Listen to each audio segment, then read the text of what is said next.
आंदोलकांनी म्हणे मुंबईभर कचरा केलाय. अहो पण नेत्यांनी तर वर्षानुवर्ष जनतेच्या दिलेल्या मतांचाच कचरा केलाय. कबड्डी खो खो हा काय थिल्लरपणा आहे. अहो पण या पक्षातून त्या पक्षात उड्या मारण्याचा खेळ आम्ही कितीदा बघितलाय.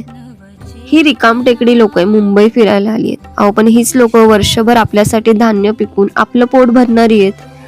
40-40 वर्ष मुजोरपणे राहणाऱ्या परप्रांतीयांना कधी मुंबई खाली करायला लावली नाही आणि आता फक्त 4 दिवसही तुम्हाला तुमचीच जनता सहन झाली नाही. वा.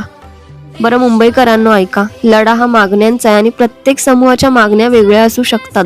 जसं की मुंबईकर हे त्रस्त आहेच ना रेल्वेच्या गर्दीला, वाहतूक कोंडीला, पाण्याच्या टंचाईला वगैरे वगैरे. ह्याला आजी आणि माजी हे दोन्ही सरकार जबाबदार असतात. जनतेत जातीचं राजकारण करून नेहमी फूट पाडत पळ काढत असतात. त्यामुळे एक जागरूक जनता म्हणून प्रत्येक वेळी एकजूट दाखवता आलीच पाहिजे.